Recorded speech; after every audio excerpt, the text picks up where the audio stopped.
매주 목요일에 함께하는 시사 맛집 장강이 왔습니다.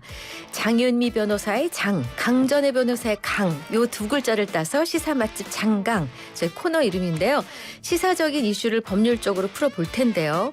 요즘 온 국민이 법률 공부를 하고 있어서 이분들이 굉장히 지금 위기의식을 느낀다고 하는데 확인을 좀 해봐야겠습니다. 네. 장윤미 변호사, 강전의 변호사 어서 오세요. 안녕하세요. 네, 느끼세요 위기의식?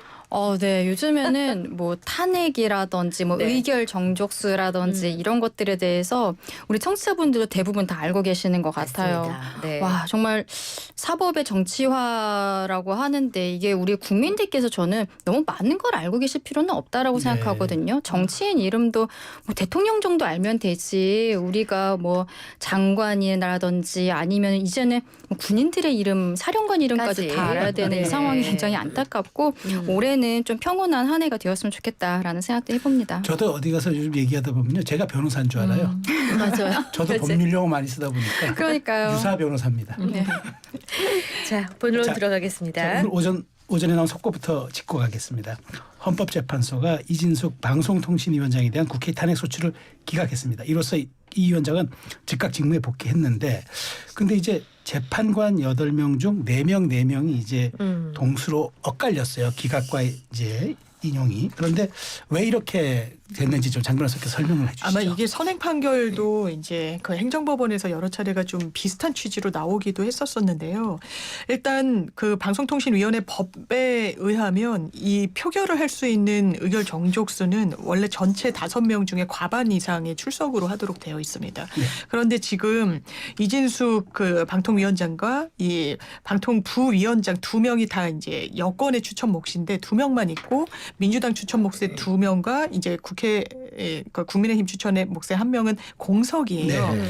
그러니까 이게 절차적으로 아예 뭐 재적원 이렇게 할 것도 없이 네. 2명만으로 대단히 이제 시급하지 않아 보이기도 하는 이런 현안을 좀 졸속으로 처리한 거 아니냐라는 게 탄핵의 구체적인 사유가 됐던 부분이고 아마 정확한 이 헌법재판 결정문을 봐야 알겠지만 기본적으로 이제 4대 4로 갈리긴 했다는 거에서도 좀 짐작할 수 있듯이 이게 절차적으로 완전히 온전하진 않았다는 좀 공감대는 있었던 것 같아요. 다만 이 부분이 정말 헌법 법률 위반이 있다고 하더라도 이거는 기본적으로 헌재 재판은 윤석열 대통령 케이스도 마찬가지지만 징계 절차거든요. 네. 그러면 파면에 이를 정도의 그 정도의 위법성이냐와 관련해서 의견이 갈려서 6명의 그 인용 정족수를 못 채워서 기각이 된 것으로 보입니다. 자, 그럼 이 방통위원장 복귀로 예상되는 이후의 변화, 파장은 뭐가 있을까요, 강 변호사? 지금 상황은 민주당 입장에서는 너무 부메랑이 돼서 돌아오고 있다. 네. 시기적으로는 안 좋다라고 생각을 합니다. 이진수 방통위원장이 이렇게 본인이 취임을 하고 이틀 만에 탄핵 소추 가결이 돼서 직무정지 상태로 되어 있었거든요. 그런데 그 이전에도 보면은 김홍일 전 방통위원장 그리고 한 분 더 갑자기 성함이 생각이 안 나는데 전 방통위원장 두 분 같은 경우에도 이동관 전 방통위원장 이 두 분 같은 경우에도 당시에 민주당에서 탄핵 소추를 하겠다라고 하니까 네. 직무정지되는 것을 피하기 위해 그러니까 아예 방송통신위원회라는 전체가 그럼 마비가 되기 때문에 그것을 피하기 위해서 자진 사퇴라는 카드를 썼었거든요. 네. 그런 상황들이 이어지면서 결국에는 이진수 위원장까지 갔었던 것인데 이진수 위원장은 사퇴하지 않고 정면 승부를 하겠다라고 네. 했고 결과적으로 탄핵안이 또 민주당 주도로 해서 가결이 되면서 180일을 또 꽉 채웠어요. 처음에는 금방 끝나지 않겠느냐라는 그렇죠. 네. 이야기도 있었지만 10월에 그 두 분의 헌법재판소 재판관의 임기가 끝나면서 그때 민주당 측에서 어떻게 보면은 결국 MBC를 사수하겠다라는 의도가 아니었나라고 생각이 되는데요. 이 재판관 임명 진행이 안 됐었던 것이죠. 그런데 이것이 결과적으로 12월에 비상계엄 이후에 대통령이 탄핵소추 가결이 되고 그때 헌법재판소 재판관이 6인밖에 없는 거죠. 그때 2명을 채워놓지 네네. 않았었으니까. 네. 그러니까 이 부분들이 문제가 됐었고 그리고 최근에 각종 여론조사에 있어서 민주당의 지지율이 좀 낮게 나오는 경향성 네. 이런 것들에 있어서 국민들께서 특히 중도에 계신 국민들께서 민주당이 너무 폭주했었던 거 아니야? 라는 이야기들 하셨는데 그 중에 하나가 29명에 대해서 탄핵 소추 의결을 그렇죠. 했었고 네. 모두가 기각이 되었었는데 바로 오늘 오전에 이진수 위원장에 대해서도 이렇게 기각 의견이 나오고 바로 오늘 오후에 이재명 대표의 그 사법 리스크의 정점이라고 할 수 있는 네. 공직선거법 항소심 첫 개일이 있지 않습니까? 그러니까 민주당 입장에서는 굉장히 좀 그동안에 본인들이 폭주했었던 것이 시기적으로 안 좋은 시기에 부메랑으로 돌아왔다라고 네. 생각합니다. 그 MBC 박문진 이사 구도도 변할 가능성이 높아졌죠? 아무래도 이제는 이제 본인의 업무를 적법하게 수행할 수 있는 권한을 이제 인정받았다고 볼 수 그렇죠. 있잖아요. 네네. 그리고 2명 체제인데 네. 그러면 이게 탄핵에 이를 정도는 아니라고 하면 그 후속 조치와 관련해서도 지금 뭐 기피 신청이다 뭐다 해서 이걸 뭐 받아들여주지 않았다 하지만 그 절차엔 당연히 밟을 수 것으로 보이고 다만 지금 이제 윤석열 대통령의 어떤 탄핵 그 스케줄과도 고민은 있어 보이는데 그러려면 사실 그 5명은 법정되어 있는 또 숫자여서 이 부분에 대한 양당이 한번 합의도 했었거든요. 이제 네. 각 당의 추천 몫을 빨리 하자. 넣자. 그래서 이렇게 아. 정상화를 빨리 해야 될 것 같습니다. 알겠습니다. 자, 오늘 가장 핵심적인 이제 사안입니다. 윤 대통령의 탄핵 심판 4차 변론 출석. 잠시 후 2시부터 지금 이루어지는데요. 지금 YTN 속보를 보니까 대통령은 12시 57분에 헌재에 이미 도착을 했습니다. 그러면 이제 개정되면은 증인 신문이 본격적으로 시작되는데 첫 번째 증인으로는 이제 윤 대통령 측에서 신청한 김용현 전 국방장관이 나옵니다. 이게 왜 중요하냐? 가장 큰 쟁점이 되고 있는 포고령 1호의 작성자가 윤 대통령 김용현 전 장관이 썼다. 김 전 장관을 대통령에게 컨펌 받았다. 이렇게 지금 얘기가 엇갈립니다. 자, 네네. 오늘 그러면은 강 변호사 진실의 일단이 좀 드러날 수 있을까요? 그렇죠. 왜냐하면 지금 김용현 전 장관이 어떻게 보면 이 비상계엄에 있어서 대통령이 최종 책임자이지만 어떤 실무의 완전한 책임자는 김용현 전 장관으로 네. 보이거든요. 그러면서 밑에 있었던 사령관들이라든지 이런 사람들이 실무를 담당했다라고 보이고 김용현 전 장관 같은 경우에는 지금 기소가 되어 있는데 네. 내란죄에 있어서 중요 임무 종사자. 입니다. 그리고 그 공소장을 보면은 대통령과 공모했다라는 네. 것들이 들어있거든요. 결과적으로는 공동 그 공범의 관계에 있는 상황이고 그 형사적인 부분과는 별개로 지금 탄핵 심판 과정에 있어서 증인으로 오늘 나오게 되는 것인데요. 말씀하신 것처럼 포고령 1호에 있어서 국회가 정치 활동을 못하게 한 부분 네.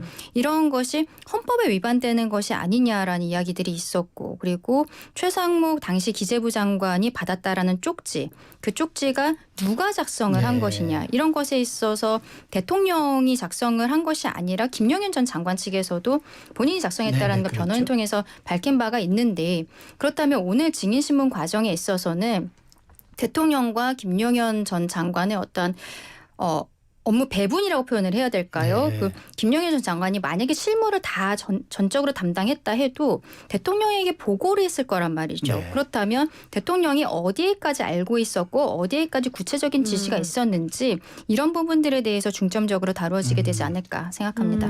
네네. 근데 이제 윤 대통령이 직접 김 전 장관을 신문할 것인지도 네. 관심입니다. 여기서 신문이란 단어에 많은 사람들이 맞습니다. 궁금 내지는 네. 걱정을 합니다. 아니 어떻게 신문을 할 수 있는가?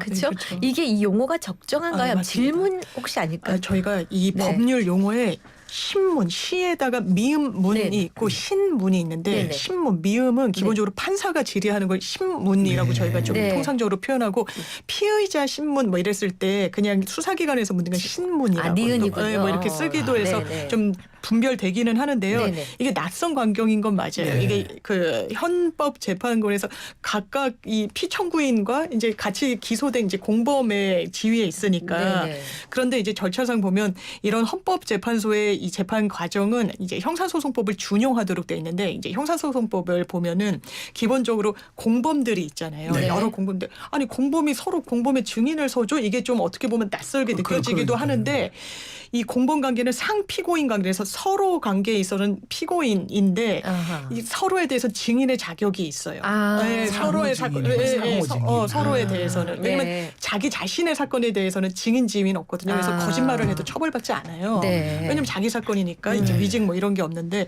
지금 이제 형사소송법 절차가 준용되고 불러서 신문을 할 수 있는데 여기서 또 핵심은 대통령이 직접 나설 것인가가 그렇죠. 대단히 근데 관건이잖아요. 할 수는 있다 그거를. 근데 그게 또 한 전례는 없다라고 하더라고요. 아. 그런데 그럼 할 수 있을 것인가는 관련 규정을 찾아봐야 되는데 네네. 아까 말씀드렸다시피 형사소송법이 준용되는데 형사소송법에는 피고인은 증인의 신문 과정에 참여할 수 있다라고 돼 있어요. 아, 참여. 그래서 저희가 실무해서 이제 증인이 나왔고 우리 네. 피고인이 옆에 앉아 있을 때 네. 보통은 변호인이 거의 대부분의 질문을 미리 이제 그 피고인과 상의해서 네. 준비를 하고 네. 근데 사실관계 제일 잘 알고 내가 이 사람 거짓말하는 건 내가 누구보다 잘하는데 변호사가 대응하는 건 너무 늦어요. 모르니까 우물쭈물하기도 네. 하고요.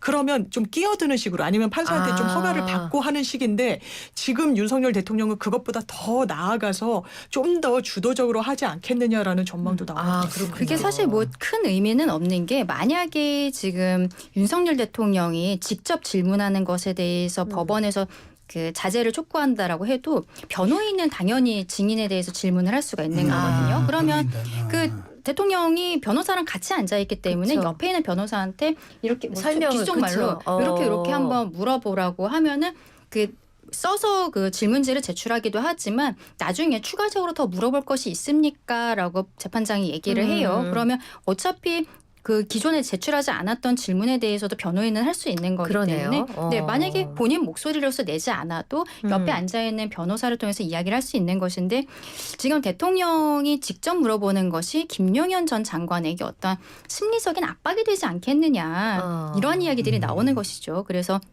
국회 측에서는 대통령의 차폐 시설 같은 걸 해야 되는 게 아니냐. 네. 그러니까 평에서 어떻게 결론 났어요, 근데? 지금 아직 거기에 대해서 정확하게 결론이 나지 가림막 않아서 얘기하시는 거죠. 오늘 네. 가면은 이제 얘기가 나올 것으로 네. 보이는데 우리가 뭐 성폭력 사건이라든지 이런 거를 할 때는 가해자가 재판을 받을 때 피해자가 만약에 이제 증인으로 출석을 했을 두려워할 수 때는 있으니까. 눈이 마주친다거나 이런 게 굉장히 두렵잖아요. 네네. 그래서 차폐 시설을 합니다. 음. 그런 것들을 이제 준용해 달라라고 이야기를 한 것인데 그것은 오늘 뭐 재판부에서 어떻게 결정이 날지는 가보면은 거기에서 얘기를 해줄 것으로 두 보입니다. 분의 관계가 가해자 피해자의 관계는 일단 아닌 네. 것으로 네. 보이고 그렇죠. 대통령은 왜 김용현 전 장관에게 직접 질문하려고 한다고 보세요? 아, 1호 저는 증인으로 신청한 것도 그렇고. 아마 그러니까 일단 윤석열 대통령의 어떤 의도를 의심하는 측에서는 이게 지휘 관계였고 본인은 부인을 하고 책임을 어떻게 보면 김용현 전 장관한테 미루는 것처럼 보이니까 직접 그 주장을 관철시키고자 하는 거 아니냐라는 네. 해석도 나오는 것 같고요. 그러니까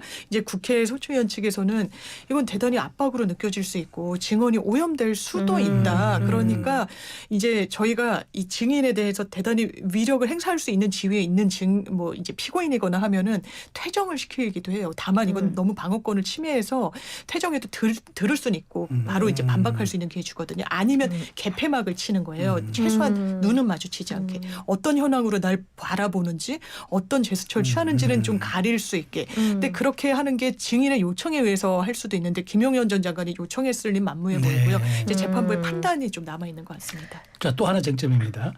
구속된 김 전 장관이 이제 검찰에서 포고령 작성 때 사용한 노트북을 망치로 파기했다고 진술했습니다. 그 이유로는 계엄령이 선포됐기 때문에 이제 일이 끝났기 때문에 이제 했다 이렇게 얘기했는데 만일 이게 사실이라면은 포고령 1호로 작성한 주체 확인할 수 있는 길이 없는 것 아닌가요?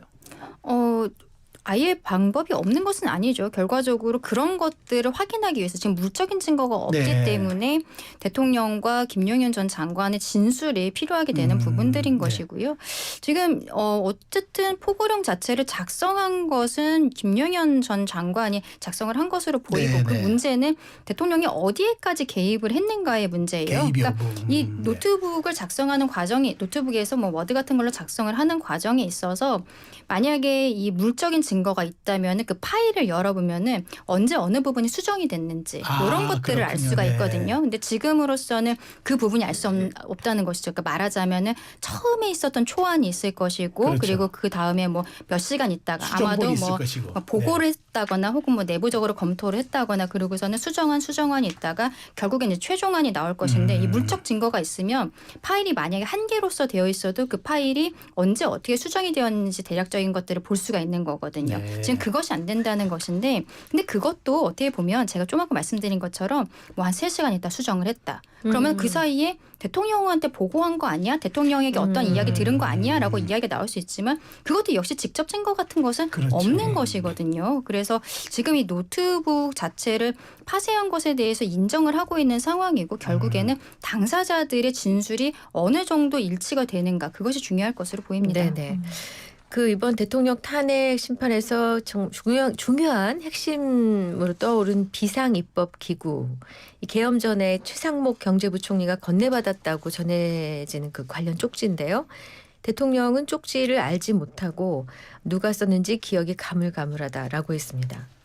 네. 장님. 이거 굉장히 중요한 이 핵심 쟁점 중에 쟁점인데요. 네. 왜냐하면 영장실질, 그러니까 구속영장을 발부할지 말지를 가늠할 때도 판사가 한 질문을 했는데 이걸 물었다라는 그렇죠. 거예요. 네네. 네네. 그리고 탄핵심판정에서도 이 재판장 대행이 이걸 또 물었습니다. 왜 그러냐면 이게 계엄이 실제로 이제 계엄의 경위에 대해서 막 이제 설명을 하잖아요. 이제 뭐 네. 부정선거 있고 뭐 여러 이제 입법 독주가 있었다. 그럼 이제 그거에 대해서는 판단이 한 부분이 있고 그러면 계엄을 했을 때 그 계엄이란 건 법에 너무나 명확하게 정해져 있어요. 계엄법과 헌법에 의해서 그러면 그 군의 통할 아래 두는 거거든요. 여러 헌법기관들을. 네. 그런데 아무리 그렇다고 하더라도 국회, 입법기구인 국회는 이 군의 통할 아래 둘 수가 없어요. 법에 의해. 네. 그런데 이제 비상입법기구라고 해서 지금 있는 국회를 대체할 만한 뭔가 다른 대체기구를 만든다고 하는 흔적이니까 묻는 거예요. 이거 대체 어떻게 된 거냐. 그냥 인정하는 순간 이거는 탄핵의 인용 가능성이 대단히 높아지거든요.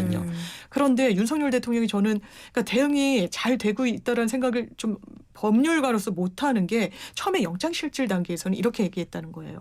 아 기억이 가물가물하고 네. 김용현 전 장관이 했나 안 했나 이런 식으로 좀 여지를 줬는데 탄핵 심판정에 나와서는 내가 하지 않았다라고 그렇다. 대단히 딱 잘라 이야기를 네. 하거든요.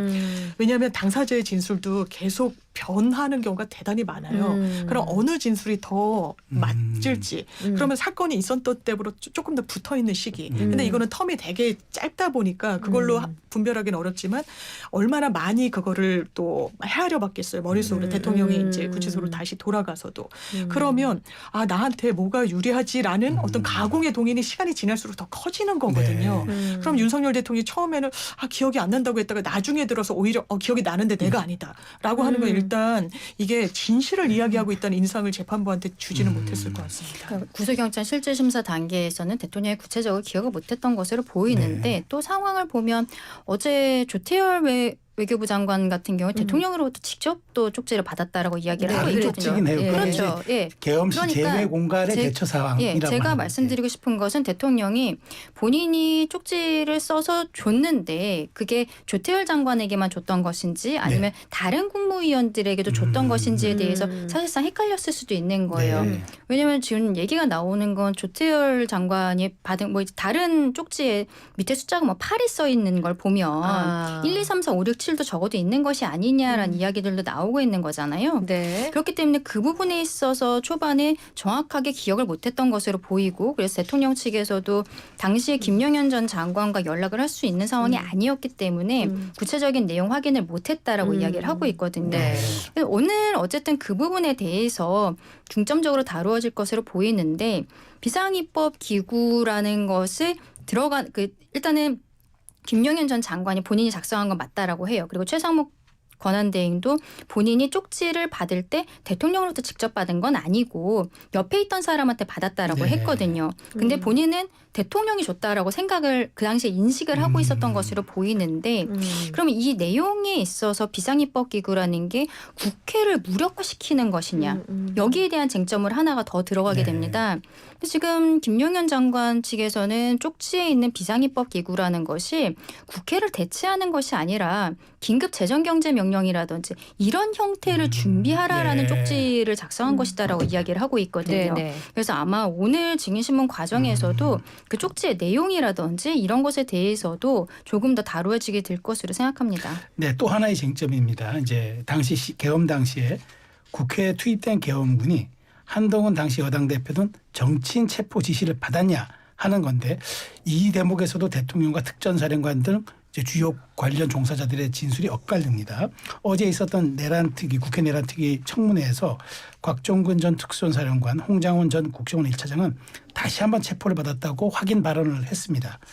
그런데 대통령은 한 지시를 체포에 채자도 꺼낸 적이 없다. 물론 이건 변호인단 얘기입니다만은 이건 어떻게 또 진행될까요? 그러니까 지금 이제 이른바 쪽지라고 일컬어지는 그 예비비 편성하고 입법기구 예산하라는 그것도 똑같은 구도인 거예요. 네. 대통령을 제외한 다른 사람들이 다른 이야기를 하고 있어요. 아까 최상목 경제부총리 당시에도 대통령이 불러 세웠다는 거예요. 이제 국무회의인지 뭔지 끝나고서는 이렇게 불러서 누군가한테 받았는지 기억이 안 나지만 대통령이 가져가라고 해서 받았다는 네. 거예요. 근데 대통령은 아니라고 하는 거예요. 지금 홍장원 국정원 1차장도 그 당시에 정보위 출석하고 기자들 만나서도 이제 전화가 왔는데 누구 다 잡아들여라. 한동훈, 이재명, 우원식 뭐 이렇게 이름을 네. 계속 읊어줬다는 거고 나중에는 적다가 이게 뭔가 싶어서 중단했다고 굉장히 이제 구체적으로 진술을 하고 네. 있어요. 근데 이 사람의 진술만 있는 게 아니에요. 이를테면 특전사령관도 그 당시에 빨리 끌어내라. 지금 네. 대응 해제 요건이 안 돼서 지금 본회의장에 들어가 있는 의원들 정적수가 안 되니까 뭐 4명이 1명을 끌어내든 해서 본인이 이렇게까지 이야기를 해요. 국회에 출석해서 아 그러면 공포탄을 쏴야 되나 아니면 문을 정말 부숴야 되나 네. 어떻게 이 물리력을 행사해야 되는지 고민을 했다라는 거예요. 대통령이 직접 지시라서. 조주 경찰청장 비슷한 취지로 네. 이야기를 합니다.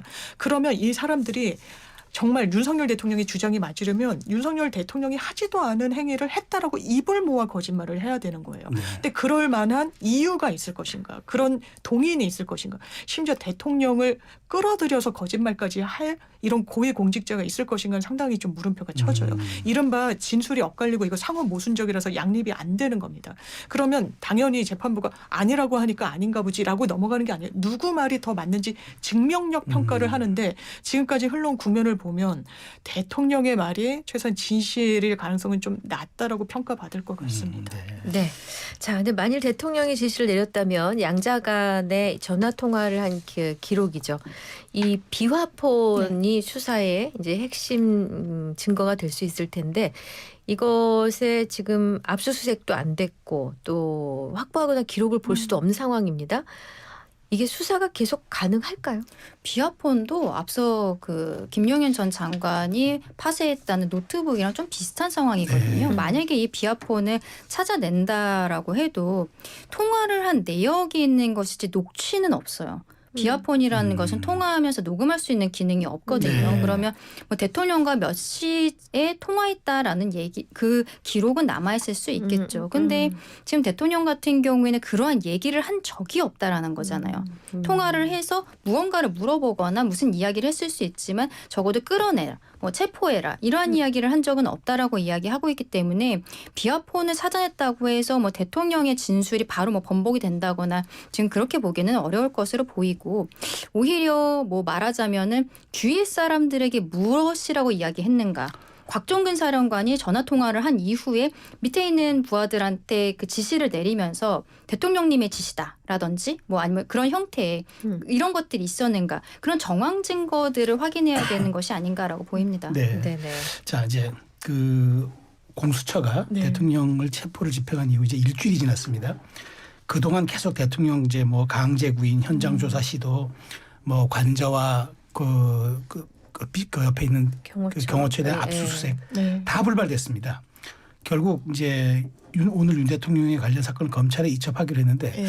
이러려면 왜 수사했냐는 비판이 지금 나오고 있어요. 이제 공수처가 수사 인력도 그러니까 수사력 자체도 부족한 건 이제 뭐 기정사실화해야 되고 그걸 두둔하기는 좀 어려워 보이고요. 네. 네. 다만 이제 강제 구인 절차에 나선 부분과 관련해서도 여러 이제 해석이 나오는데 기본적으로 이 윤석열 대통령이 지금 수감됐잖아요. 네. 이 수감된 가장 큰 이유는 이제 법원이 이건 구속 수사가 필요하다. 그러니까 네. 강제 수사가 필요하다고 판단을 한 거예요.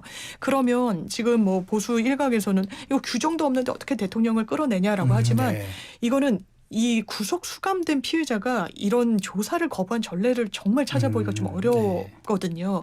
그런데 하나의 판례는 일단 영장이 발부됐으면 이 발부된 영장의 효력으로 사람을 강제 인치할 수 있다라는 또 판례는 있어요. 네. 그러니까 이걸 끌어낼 수는 있는데 사실 아무리 그렇다고 하더라도 진술을 하게 만들 수 있는 방법은 아무것도 네. 없습니다. 그래서 강제 인치에 성공을 했더라도 아마 본인들이 준비한 질문만 소화하고 대통령의 답변에 대해서는 그냥 묵묵부답하다로 남길 수밖에 없을 거예요. 이게 이제 수사력의 한계인 측면도 있겠지만 사실 대단히 좀 공수처 수사에 대해서 강하게 좀 저항하는 대통령의 또 이 문제도 같이 녹아져 있는 네. 부분이 있는 것 같습니다. 좀 공수처가 저는 참 정치를 했다라고 네. 생각해요. 체포영장 발부받아가지고 서부지방법원에서 발부받아서 첫 번째 집행할 때 실패했던 거는 경호처가 저렇게 많을 줄 몰랐다라는 거잖아요.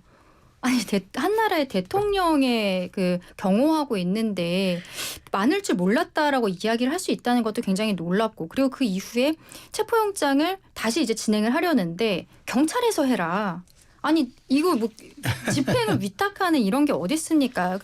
하여튼 그 공수처가 굉장히 국민적인 신뢰를 굉장히 저해한 행동을 스스로 했다. 네. 그리고 강제로 구인을 하는 것도 지금 장 변호사님 말씀해 주신 것처럼 아무리 사람을 앞에 앉혀놓는다 해도 대답하지 않겠다라는 거거든요. 공수처의 수사권 자체에 대해서 문제 제기를 하고 있기 때문인데, 근데 오늘 결과적으로 공수처가 이걸 검찰의 기록을 넘기면서 기소해달라라고 이야기를 하고 있는데, 네. 이게 앞서도 제가 잠깐 그 뭐 비화폰이나 PC 이런 직접 증거, 그 당사자의 진술 말고도 주위 사람들을 조사해야 된다고 말씀드렸잖아요. 네. 김용현 전 장관 같은 경우에는 검찰에서 조사해서 검찰에서 기소를 했는데요. 공소장을 보면은 대통령에 대한 얘기가 많이 나와요. 네. 그리고 거기에서 대통령이 누구한테 뭐라 얘기했다라든지 이런 것들이 내용이 있습니다. 물론 김용현 전 장관과 대통령 입장에선 여기에 대해 모두 부인을 할 것으로 예상은 됩니다만 다른 형태의 조사들을 했다는 거예요. 근데 공수처는 본인들이 인정했듯이 일단 인원수가 적습니다. 검사도 그렇고 수사관도 그렇고 인원수가 적은데 그 인원들이 모두 대통령을 직접 대면 조사하는 것. 네. 그리고 그 이전에도 이미 경호처로부터 거절을 당했음에도 불구하고 책임자의 승인이 나오지 않을 걸 알면서도 굳이 또 어제 다시 관저와 대통령실에 대한 압수수색을 들어간다든지 네. 보여주기식으로만 하고 있는데 이것뿐만이 아니라 외곽에서 다른 수사를 할 수가 있었던 거거든요. 네. 근데 수사가 아무것도 진행이 되지 않았기 때문에 결국 오늘 검찰에다 넘긴다는 네. 거예요. 이런 수사 기법이라든지 이런 것에 있어서도 공수처가 굉장히 미진했던 것이 아닌가라고 생각합니다. 네, 근데 이제 여기에 더해서 그동안 허탕을 강제 구인 쇼다 이렇게 언론이 비판을 하고 있는 와중에 공수처가 윤 대통령에 대해서 가족 면회 안 돼, 서신 왕래 안 돼 이렇게 금지하면서 이거 보복성 아니냐 이런 지적까지 나왔거든요. 네. 이게 저는 개인적으로 일단 가족 면회까지 이 부분을 막을 필요가 있었을까라는 생각도 드는데요. 네. 한편으로는 그러니까 지금 여러 의혹이 나오는데 사실 가족이라고 했을 때 가장 가까운 가족은 이제 김건희 여사가 네. 있는데 최근에 국회에서도 이제 의혹 제기가 나온 게 김건희 여사에게도 이제 비화폰이 이제 지급이 됐다라는 거예요. 아주 구체적인 모델명까지도 이제 민주당의 윤건영 의원이 의혹 제기를 하고 윤건영 의원은 참 많은 걸 아시는 아마 것 같아요. 국정원에서 제보를 받는 것 같습니다. 경호처로부터도 이제 제보를 받는 부분이 있는 것 같고요. 네. 본인도 이제 경호처 직원들이 제보를 하고 있다라고 이제 언론에서 네. 나와서 이야기하기도 했었는데 네. 그러면 이제 비화폰이라는 건 아까도 짚어주셨지만 기본적으로 이제 녹음도 안 되고 서버에도 남지 그렇죠. 않는다는 게 이제 김성훈 처장의 설명 내용이었어서 네. 그러면 사실상 접견을 허용하게 됐을 때 뭔가에 또 뭐 은니까 왜냐면 가족이 제일 믿을 만한 또 이 부분이라서 그런 부분에 대해 좀 혹시나 하는 부분까지 좀 막았다는 점. 그리고 저는 이제 수사기관이 좀 정치인한테 약간 좀 더 그런 게 있는 거예요. 그러니까 보는 눈도 많고 언론의 이제 시선도 있고. 그러니까 송영길 대표도 똑같이 이제 그런 처분을 받았었다고 하는데 그래서 이런 부분에 대해서는 이제 각각 이 뭐 진보든 보수든 돌아가면서 이제 상호 진영을 좀 자극하는 측면으로 좀 작용하는 부분도 있는 것 같습니다. 네. 그 면회 같은 경우에는 변호사들이 가서 접견하는 거랑 일반인 뭐 가족이나 친구들이 가서 면회하는 거는 장소 자체가 달라요. 근데 저는 대통령을 그러니까 오히려 특혜를 주지 않고 일반인들 면회하는 그 면회실에서 하게 되면은 문제가 될 게 아무것도 없다라고 생각을 하거든요. 일반적인 수용자들 같은 경우에는 하루에 한 팀 면회를 할 수가 네네, 있습니다. 그렇죠. 그러면 한 8분에서 10분 정도밖에 안 돼요. 이게 시간상으로도 한계가 있고 그리고 이야기하는 게 다 녹음이 됩니다. 그렇죠. 변호사 접견하는 건 녹음이 안 돼요. 그런데 일반 접견실에서 이야기하는 건 다 녹음이 되고 이런 것들을 봤을 때 김건희 여사 여사가 만약에 면회를 왔다고 해도 일반적인 그 면회하는 장소에서 하면은 문제될 것이 아무것도 없는 것이거든요. 네. 그런데 지금 이런 형태로 뭐 증거인멸의 우려가 있다라고 하는데 지금까지 나온 자료에 의하면 김건희 여사가 어떤 비상계엄이라든지 여기에 관여했다는 게 아무것도 없는 것이죠. 결과적으로는 심리적인 압박을 하기 위해서 가족 면회를 금지하고 뭐 그 서신에 대해서도 수신을 금지를 하고 그리고 그런 것들을 넘어서서 판례는 있습니다만 계속적으로 강제 구인을 여러 차례 시도하는 모습들 이런 거는 심리적인 압박을 하겠다는 거로밖에는 보이지가 않습니다. 네. 자 이제 그 관심은 검찰이 됐습니다. 공수처가 이제 검찰에다가 수사 기록을 넘기기로 했기 때문에 검찰의 공이 넘어간 상황인데 그런데 이제 검찰이 공수처의 수사 기록을 인정할지 여부도 좀 궁금하고 그다음에 공수처는 내란죄 수사권이 없다면서 이제 그 어쨌든 불법이라는 주장을 해 윤 대통령인데 그 연장선상에서 네. 공수처가 이 재판권 난 인정할 수 없다고 해도 검찰 수사에 불응할 수도 있다는 생각이 들어요. 그렇죠. 이제 검찰의 그러니까 친정이니까 그래도 이제 후배들이 수사하는 데는 조금 더 진술에 협조적이지 않겠냐는 해석도 나오지만 말씀 주신 대로 저는 공수처나 검찰이나 다 수사권이 없다는 게 지금 윤석열 네. 대통령의 입장이기 때문에 거기에 뭐 적극적으로 응할 가능성은 상당히 좀 낮아 보인다. 그런데 이제 법원이 계속 교통정리를 좀 해왔던 네. 거예요. 이를테면 공수처에도 수사 권한이 있다. 당신들이 청구한 영장도 이거는 관할 문제는 더 이상 없다. 수사권 문제도 그렇다.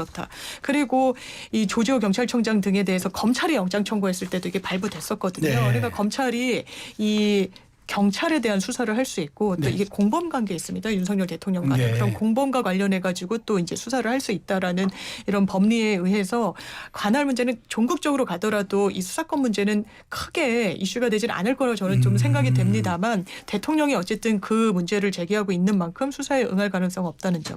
그리고 공수처는 사실상 수사를 마침표를 못 찍었죠. 네, 대통령이 그렇죠. 이제 날인도 거부를 네. 했고 본인들이 뭐 준비한 게 한 200쪽이라고는 하는데 네. 아마 절반도 손을 못했을 거예요. 한 반나절 정도 이제 그냥 본인들 질문을 쭉 읊은 거 네. 정도인데 이게 조서가 기록으로 편철이 돼도 큰 어떤 뭐 왜냐면 일방의 질문만 들어가 있는 거라서 그 연장선상에서 검찰이 좀 마침표를 찍어야 될 필요가 네. 있어 네, 보입니다. 검찰에서도 공수처가 보내는 기록을 보지 않고 스스로 따로 하겠다라고 이야기를 하고 있고요. 그리고 네. 애초에 대통령과 이상민 전 행안부 장관에 대해서는 검찰에서 수사를 시작했었거든요. 네. 그리고 검찰에서 내부적으로 좀 하고 있었던 것들이 있지 않을까. 네. 그리고 네. 지금 오늘 오후에 네. 김용현 전 장관이 그 증인으로 탄핵 심판에 네. 나가지 않습니까? 네. 그렇다면 만약에 대통령 측에서 검찰에서도 어떤 진술을 하지 않을 때 대통령이 그저께 탄핵 심판에 직접 출석해서 이야기했던 부분들 그리고 오늘 김용현 전 장관의 증인 신문 내역